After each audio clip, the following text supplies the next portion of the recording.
Inside the Pylon, a Midwest college football podcast, joined as always by Clinton Boring. My name is Ryan Sakoviak, and we are doing a decidedly not Midwest version of this podcast today. We are breaking down the Cascade Clash, which I did not know it was called that until I Googled it like 25 minutes ago.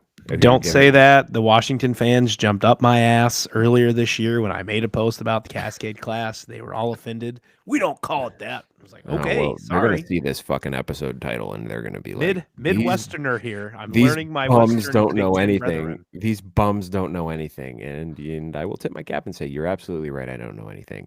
To help us break down this game, we are currently joined by Roman Tomashoff from Locked On Huskies, making his triumphant return to this show for the 6th or 7th time or 5th time. I don't know. One of those times, he is our go-to for any Washington news. Roman, sir, how are you doing tonight? I'm doing great. Thanks for having me on again. And yes, Pizza King, as I am going to refer to you that way.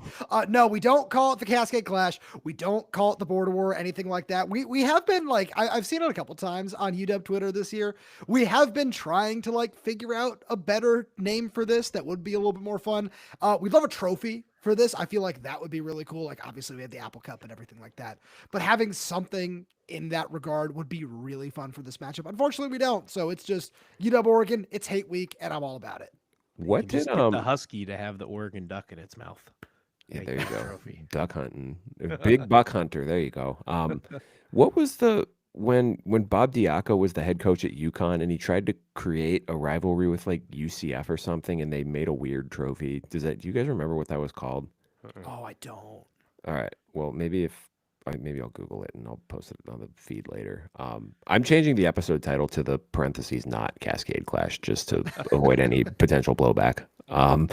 We also may or may not be joined by Dale Bliss at some point today from the Autzen Zoo. He may pop in, he may not pop in. We'll find out together. It'll be fun. But I'm really excited for this game. It, to me, still has juice, even though it doesn't maybe have as much juice as it could have if not for the monsooned Washington-Wisconsin game a couple weeks ago, Roman. But still an 8-win season so far for the Huskies, a chance to win 9 games, potentially ruin a rival season, potentially block them from the playoff. So certainly still a lot to play for this weekend, but just overall vibe check on the fan base. What has been the overall pulse with the second year under Jedd Fisch? There's a lot to like. And there's obviously still a lot to improve on. You referenced the Wisconsin game where Washington had several opportunities to take a big lead in that game, but there have just been so many slow starts this year, that one obviously notwithstanding, that there's still so much to be desired. And I think that's not just a good thing. I think it's a great thing where the fact that that Washington is sitting at 8-3 right now and should be ranked, should be 9-2. There should be all these other things, right? Like we were just talking before we hit record about what should have happened in the Michigan game and all these other things to just know that, yeah, Washington is still here. Washington is still legitimate after going through a rebuild. I've been using the phrase the last month of just after they got torn down to the studs following the national championship, following everything that happened with that. The fact that less than 2 years later, you're already in a point where you were ranked in the first installment of the college football playoff rankings. You did have so many opportunities to just take a big step forward. And it's very clear you're heading in the right direction. And I do think that there's a lot to be happy about and a lot to like. But the fact that there's still so much room to grow just says a lot of things about what this coaching staff needs to do to continue to improve this roster over the offseason. But again, I think it's all headed in the right direction and on the right track. And I'm happy with where this season is at this point in time. And the fact that it's not more than that, again, says something, but there's, again, just so much to like here. And in particular, just the development of Demond Williams in his first full year as a starter. What is your impression of over this season, how he's progressed? Has he potentially regressed in any areas? And maybe Washington's utilization of his dual threat skill set through this year? Oh, I've loved it. I couldn't be happier with where Demond Williams is at this point in time because there are ups and downs, as any young quarterback will have in his first full season as a starter. Wisconsin, Michigan being the prime examples there. But at the same point, he is out there not just, being one of the best quarterbacks in the Big Ten. He's been one of the best quarterbacks in the country, in my opinion. And, you can look at games like the Rutgers game, games like this past weekend that he had against UCLA, where, the passing numbers aren't necessarily going to blow you away, 213 yards and a pair of touchdowns with an interception. But when you combine what he does through the air with what he does on the ground, where again, I go back to the Rutgers game and he makes history going for 402 passing yards and 136 rushing yards. And that kind of performance is in there.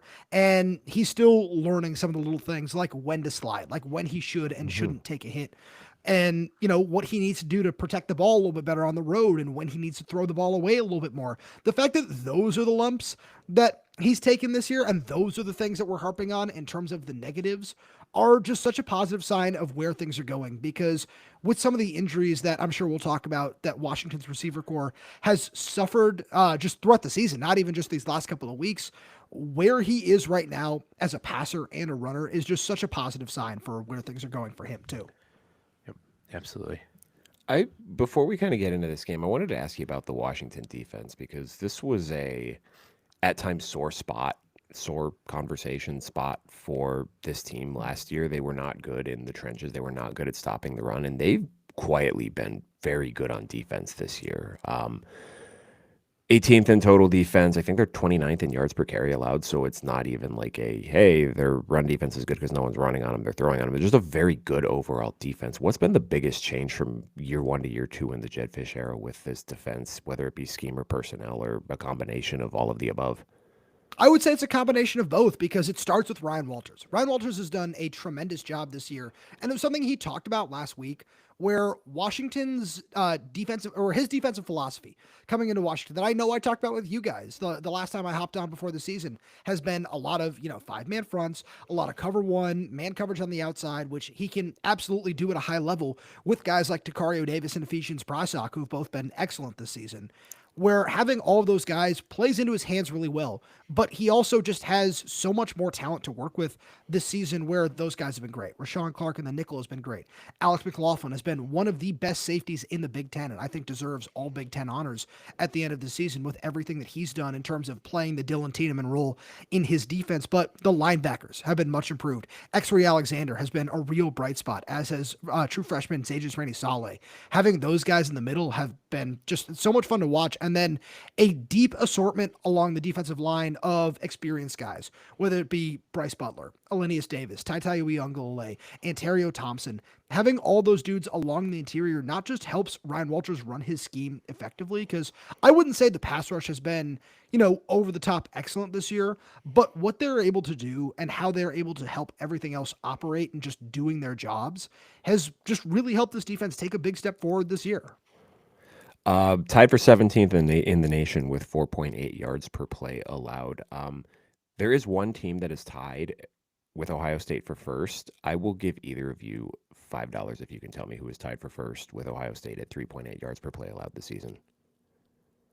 It's got to be something off the wall then. Yeah. It's not Wisconsin, is it? It is not Wisconsin, but that was a good guess. I thought I'd make a good value guess there. I know BYU was up there for a while, so that's who I'm going to go with. That was also a good guess, but no, it is the Toledo Rockets. Wow. I would impressive in action, baby. And that's how we tie it all together back to the Midwest here. But Roman, kind of talking about this game here. Pause for that. Right. The Ducks are coming off their biggest win of the season. They dispatched USC a week ago, and in that game they dominated the lines of scrimmage. But as we just alluded to with this Washington defense, I feel confident in saying this is going to be a much stiffer test for the Oregon run game in this one. How can Washington just kind of go about attacking this Ducks offense that's good at spreading the ball around? They might be, outside of maybe Kenyon Sadiq, they might be devoid of that kind of go-to big play guy that you think about with elite teams, but they're really good at getting everyone involved. I would say the number one thing for me when I look at not just this Oregon run game, but this Oregon offense as a whole is something where I think might be quietly the most improved area of this Washington team as a whole this year, outside of the offensive line, is just the tackling ability. And it's something that I think really popped against UCLA with a guy like Ephesians Prysock, who knew he needed to get bigger, get stronger, get more physical from his junior year to his senior year. And that's something we've absolutely seen on the outside. And when the first guy I mentioned that regard is a corner, usually you'd say that's a bad thing, right? But no, it's, you look at the dudes at linebacker, you look at Alex McLaughlin at safety, you look at some of these guys along the defensive line, the missed tackles that I've seen, and not just last year, but going back to some of the previous coaching staffs I've had to watch at Washington, and some of the tackling issues that we've seen in previous years, those have not popped up this season, and I've been really impressed with that. And when I look at whoever it is that you want to throw out there, right? Noah Whittington, Kenyon Sadiq, the run game, the pass game, whoever, Jaden Lamar, if he plays in this game. I know he didn't play this past week against USC. Whoever it is that you want to mention in that regard, I think that Washington has the bodies to not let them pick up, especially, Ryan, since your question was about the run game in the first place, these yards after contact. I feel very confident in Washington's ability to wrap up at the point of attack. And something I asked Jed Fish after the UCLA game is, what has this defense really improved on? That was the first thing he touched on as well, and mentioned the swarm tackling. The fact that there are 3, 4, 5 guys around the ball carrier in an instant on every single play. And a lot of that does come back to these corners that are able to get downhill and tackle really well. And then you kind of flip it over to the other side of the ball. This Washington offense, which has been really explosive this year, sitting at 426.5 yards per game, good for 30th in college football, in addition to 35.5 points a game, which is 19th. They now face an Oregon defense that is third in the FBS in total yards at 248. They only allow 145.7 passing, good for third, and their rushing is 103 yards per game at 15th. Before we get into kind of how maybe Washington might try to attack this defense, do you have any updates that could be key factors for this Washington offense and Denzel Boston, Jonah Coleman, Drew Azzopardi, and Raiden Vines-Bright for this upcoming game? I have plenty of updates. It's a perfect question. We got to talk to Jed Fish on Monday, who mentioned that Denzel Boston and Jonah Coleman should be able to return to a just much more normal workload, was kind of the phrasing he used. Can't remember exactly word for word what he said, but it was somewhere along the lines of, because we saw both guys play in this game against UCLA last weekend. Jed wanted to get Jonah Coleman a touchdown in front of his friends and family and help him continue to move up some UW record books. And so there's a lot of just positive developments that I would say with both of those guys. Raiden Vines-Bright, you ask about, he unfortunately had to get taken off the field in an ambulance against Purdue after he suffered a concussion. He has been cleared to play. And then Drew Azzopardi as well is supposed to be back at practice this week. The one guy who Washington might wind up missing on the offense this week is center Landon Hatchett, who's been wearing a ball cast for the last couple of weeks after he hurt his hand against Illinois. He's the one guy who Jed Fish expects to be available in an emergency situation, but he probably won't be able to snap because that cast is on his right hand. Go ahead, Clinton. I was going to say, we appear appear to be joined by Mr. Dale Bliss. There he is. Mr. Dale. I think he's there. I don't know if he hears us just yet. Wait. Gotta love technology, right? Well, Roman, real quick, as Dale's logging in here, one thing that would be huge for me would be Denzel Boston playing, because I'm in my college fantasy football championship this weekend. And the duo of wide receivers I've had this year has been Mekhi Lemon and Denzel Boston, which has been a fantastic duo to help lead me to this. I am almost 200 points higher than the guys who is in second place and playing me for the title. However, flashback to what, Ryan, 2 years ago when I had Malik Neighbors, Brian Thomas Jr., and Jaden Daniels in that LSU offense. Ryan clipped me in the championship and blocked me from my own late shot at a championship in this league. So, Denzel, give him hell, buddy. Help Clinton get a championship under his belt. Now, are you playing Ryan again this week? Because No. just the way that you're talking about that 23 championship, you might not want to reference him in that ball. Ryan didn't make the playoffs this year. My team was not good this year. Listen, part of the problem was all the hype around Mekhi Hughes in Oregon, and Ryan and I were both in on that, right? And so Ryan bit into that hard for college fantasy, and that was the biggest fail. Yeah, that was my first round you pick may have ever had. Well, I think 2 of my first 3 picks, it was him and Lenora Sellers, and I don't even think I ended up playing Lenora Sellers at all for the second half of the season. So that was great. Good job by me. great advanced scouting. Something that kind of fascinates me about this game, Dale. There he is. Oh wait, Hello. I'm not getting any audio, and I don't know why. can you hear us? I mean, Oh God. It's an echo. device struggling to record. Close other apps and tabs. Oh Clinton, he's getting to you. Brother. It's getting to me, yeah. Hi, Roman. Hi, Ryan. Hi, Clinton. Hey, Dale. Hey, Dale.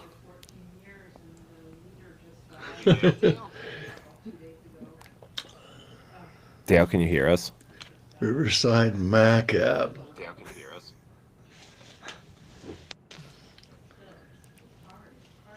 I think he can hear us. I think it's just a slight delay. I can hear me in his camera. Uh-huh.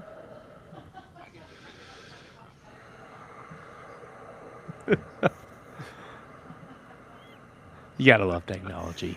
Clinton dealt with this garbage for how many weeks, Ryan, until I finally get to make a computer switch. Yeah, that was bad. So bad. It was bad. So bad. All right, I'm gonna mute him for a minute while he figures his stuff out. Yeah. So something that fascinates me about this game is if you kind of look at these two teams' schedules this year, the most difficult defenses they've respectively played, they just haven't had a ton of success, and that goes both ways, right? I get like comparing anyone having to go against the Ohio State defense is probably not a fair proposition, but statistically, if you look at Oregon, they are not far behind, and then again, Washington struggled a bit with Michigan as well. Again, game on the road, a different challenge. But then you look at Oregon, they did not have a ton of success against Indiana. They did not have a ton of success against Iowa. I'm curious, Roman, do you see this game being more kind of sloppy rock fight-ish? Or with the athletes on both sides of the ball, do you see a universe where maybe this game opens up a little bit? Yeah, I definitely kind of see more of a low scoring affair this week. And one of the things, Ryan, that I think is worth noting, and is one of the matchups that I'm really intrigued by when it comes to this game, is you point out the Ohio State and the Michigan struggles. And I would throw Wisconsin into that same boat as well. One thing that all three of those teams have that Oregon definitely does as well is really athletic linebackers who are able to spy Demond Williams and stick with him when he does try to escape to the outside. And I think that's a really important part of this matchup because Demond Williams is such a threat with his legs. And we just talked about Jonah Coleman and what he might be able to bring in this game. I do think that Jetfish is going to try to get him as close to a normal workload as possible in this contest, obviously assuming that he's healthy. But what Demond brings in terms of the read option and what he can do outside of the pocket in the passing game, if his first couple of reads aren't there when he tucks his head and does decide to run, I think all of that is so important in terms of just Washington's offensive strategy, because you can do so many other things in terms of, when the passing game is there and when things are able to open up in that regard. But what Demond brings in terms of outside of the pocket, how defenses have to respect him, and it's not just what he can do with his legs, it's his legitimate speed and athleticism, which are among the best in the country at the quarterback position. Those are just all things that are so vital to what Jetfish wants to do offensively. We have two Dales. Really? Because I closed the other one. Oh, I think we just see the. Oh, there we go. Now we have. Hi, this guys. one, Dale. Can you hear me? Dale, we can hear you. Hey, there we go. One Dale. Roman is funny, that's for sure. And I agree with what Roman was just saying about Demond Williams. When I saw him throw for 402 yards and rush for 136 yards against Rutgers with 4 touchdowns on Friday night, and I think back in October, I thought that dude's going to win the Heisman Trophy. And I was pissed. Well, welcome, Dale. It's great to have you here. I'm glad you got your. Are you on your phone now? I'm using my phone now, and for some reason, the picture, sound, and microphone and everything works a lot better that way. So I'll go low tech. Yeah, that works. It's better than where I was. I once went on my phone on this episode with a interview with Jeff Erman from Maryland, and all I was just a sitting body because anything I would say or wave would appear 30 seconds behind. So when we were doing our fall preview, our first summer, I was like, you know what, just give up. And I just sat In my there as a still case, frame that image. might be an improvement, so I don't know. We'll go with this since it's working. Yeah, absolutely. Well, thank you for joining us, Dale. We appreciate having you here with Roman. Um, we really just have been kind of tackling a little bit about Washington, their season and stuff so far. So to kind of throw you in the loop here real quick, do you have a injury update for us, Dale, on Gary Bryant, DeCorian Moore, Evan Stewart, anybody else who might be a key factor in this game on Saturday? I don't have a useful one. The media is meeting Dan Lanning tonight, and when they ask him about it, as they dutifully do, they're all really good at their jobs. He'll say something like, "We'll see." So that's what he said last week when he was asking about Gary Bryant, and I expect we'll get the same answer tonight. The Ducks are beat up, and I'm sure Washington is too. I've read that Jonah, Coleman, and Denzel Boston have been battling injuries, although they may be back.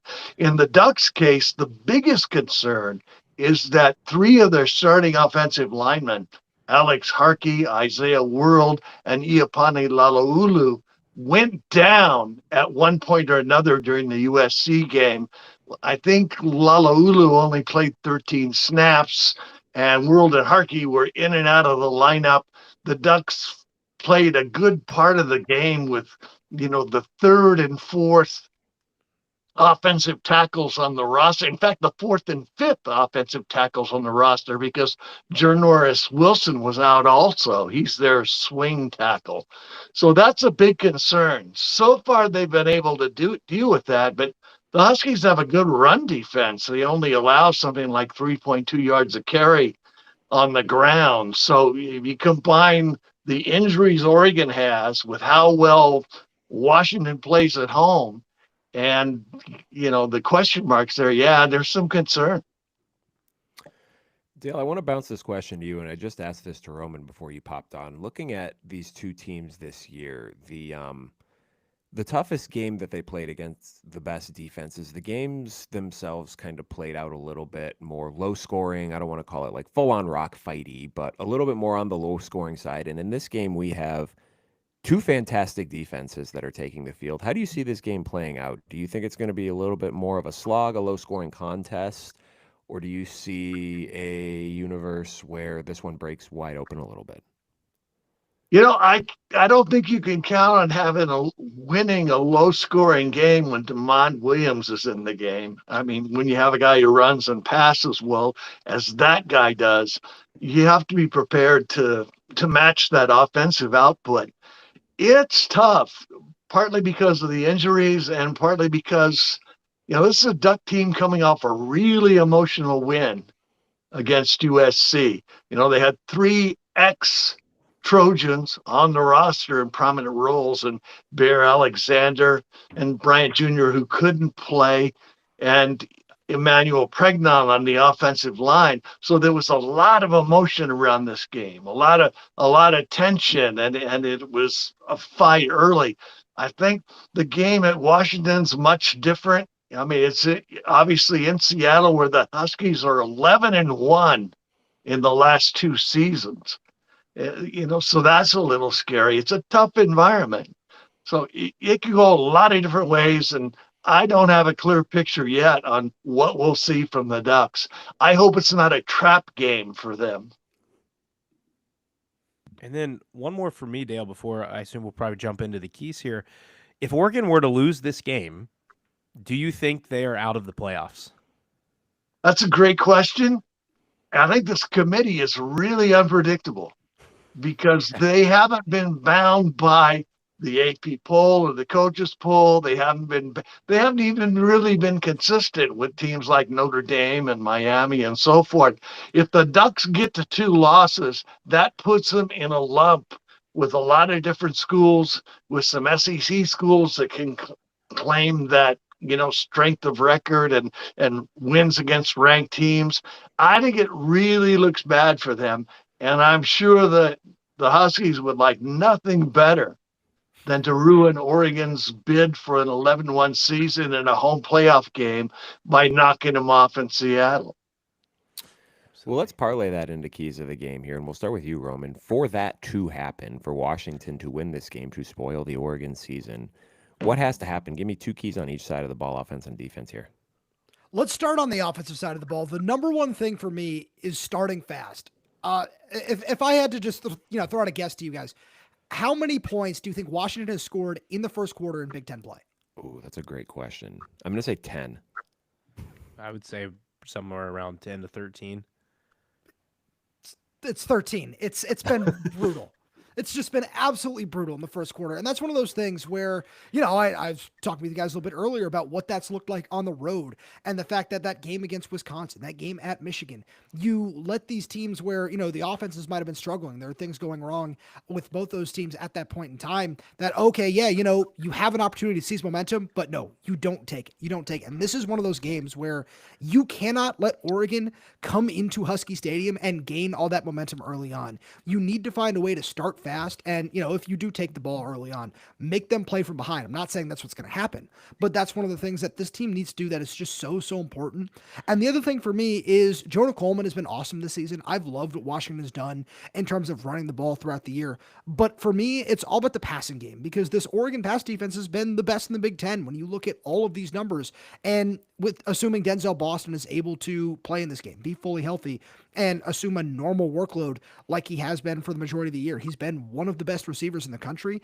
And that's one of those things where when Washington's passing game is opened up, it's not just Denzel that's playing well. Desmond Roebuck has been one of the best true freshmen in the country this season. And no one is really talking about it because he's not, a 5-star like DeCorian Moore is, or, Malachi Toney, or just some of these other wide receivers that are on these freshman All-American lists, whatever else. He's been so impressive. And when he's able to find space in zone coverage and just do all these different things for DeMond over the middle of the field, that's when Washington's offense is really at its best, is when you're able to play a really balanced game. On the defensive side, the number one thing is exactly what I was saying a little bit earlier. It's tackling. It's wrapping up Noah Whittington. It's wrapping up Kenyon Sadiq and not letting them get away and escape and pick up extra yards after first contact, after different things like that. That has been the biggest key to Washington's defense all season long. And it's why they haven't allowed over 300 total yards in a game in a calendar month by the time this game rolls around. Like, this defense has been playing really, really well. And then the second thing for me, it goes back to what Dale was just saying. It's getting after the quarterback. This pass rush has been fine this season. You look at the sack numbers and some of the pressure numbers, it hasn't necessarily been elite. And this is one of those games where even if just one of those guys misses this game, you have an opportunity to take advantage up front. I don't think that Washington's defensive line is necessarily the most talented group in the Big Ten, but when they play together, they've shown that they can run some of the advanced stunts and some of the different things that Ryan Walters has installed in this defense very, very well because they're all older, more experienced players. And if you're able to throw Dante Moore's timing a little bit off, some of these guys in the secondary have shown that they have the ball skills to get PBUs, to get interceptions. And I think that those are all the things that Washington has done really well this season, and they need to bring their best against Oregon to get that 9th win of the year. Dale, same question to you. For the Ducks to come away victorious, get the 11th win, and clinch the playoff berth, what needs to happen? 2 keys on both sides of the ball. That's some really sound analysis, Roman. I got to say, I really enjoy your work on the Locked on Big Ten podcast with Spencer.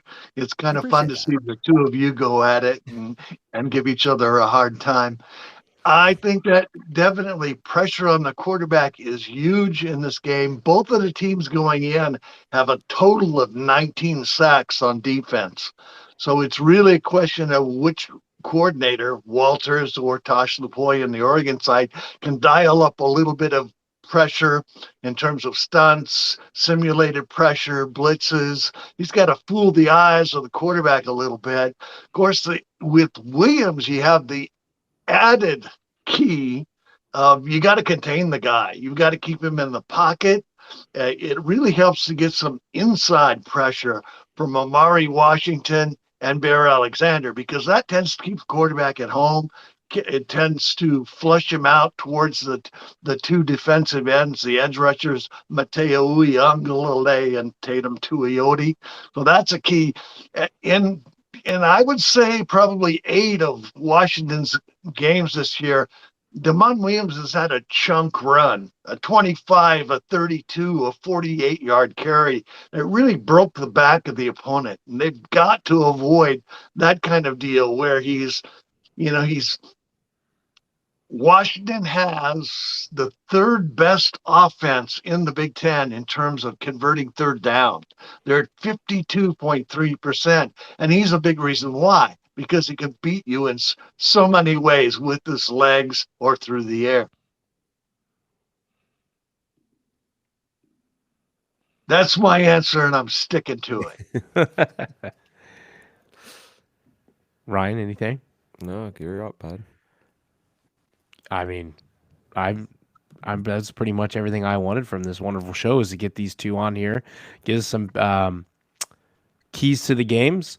Dale, quick for you, have you ever been? I don't know if we asked you this when we saw you. Have you been to Seattle before to watch a game at Washington? I have not. I'd be terrified that someone might drag me into an alley and rough me up. I definitely wouldn't wear Oregon gear if I did. An interesting thing for me is my brother is a Husky grad, School of Business, 1993. So there's a lot more on the line for this. This game could cost me a fifth of McClellan or worse. This is going to be an interesting Thanksgiving dinner then. Well, let's get you gentlemen out of here on this then. We'll have our predictions on Wednesday, but what are you guys thinking in this game? Give me maybe not a prediction, but an inkling, a way that you're kind of leaning here. Ooh, well, as you guys know, I am the world's biggest jinx, so I don't do predictions because they will be wrong 100% of the time. So for me, the biggest thing that I want to go back to something you said a little bit earlier, Ryan, is, what kind of game will this be? I really do feel like this is going to look a lot more like a classic Big Ten game than we're used to from, two old Pac-12 powers in terms of, I would probably take the under in this game. I think that both defenses are going to have a little bit of success in this matchup. And the one thing that I'm really intrigued by is Washington's offensive line versus Oregon's defensive line, because I think there's a lot of talent on both sides of the ball. And for Washington, it's all really young talent, and this is going to be a big test. The one guy I want to highlight before we get out of here is right guard Champ Talialia. I don't expect him to start in this game, but I do expect him to split reps with the starting right guard Garrett Hatchett. And the plan with Champ, he was the highest rated member of Washington's offensive line class in the 2025 cycle, and we've seen him take a big uptick in snaps over the last couple of weeks now that he's able to redshirt. And he's a guy who, combined with John Mills, who will start at left guard if Drew Azzopardi is healthy. If not, he'll start at right tackle. And combined with Paki Finau, who will start at left guard if Mills is at right tackle, that's 3 true and redshirt freshmen that are a really big part of the future of this offensive line, along with 5-star offensive tackle Cody Green, who's expected to sign with Washington next week. That's 4 just really, really young guys that you can build around for the foreseeable future. And I think Champ, against Bear Alexander, against Amari Washington, if he's able to find some success, especially as a pass blocker, he's going to prove that he is a really big piece moving forward. TL, how about a prediction from you, sir? I hate predictions. If Roman is the biggest jinx, I'm the second biggest jinx. I almost always get predictions wrong. I will say this. The weather on Saturday is a high of 49, winds about 6 miles an hour from the north, and a 5% chance of rain. So that sets up for a game where the offenses can work. They're not playing in a monsoon the way the Huskies did at Wisconsin or the Ducks did at Iowa. The over-under on the game is 51.5, and the spread is Oregon minus 6.5. There is no way in the world I would give 6.5 points in this game. I think it will be a tough, close rivalry game that may come down to the fourth quarter and a final drive. If I were pressed to make a prediction, I would say Oregon 27, Washington 24. But I'm very reluctant to do that because I just jinxed the Ducks. Well, listen, Dale, last year when we brought you on for the early first Ohio State-Oregon matchup, you picked Ohio State and they lost in Autzen. So maybe, Well, see, I try to go with the reverse rat poison most of the time. Yeah. So maybe Roman, If you have maybe a question. we're going to get the Husky upset this week. Dale picked Oregon. Hey, I'll Solid come alert. back to this if that's what happens.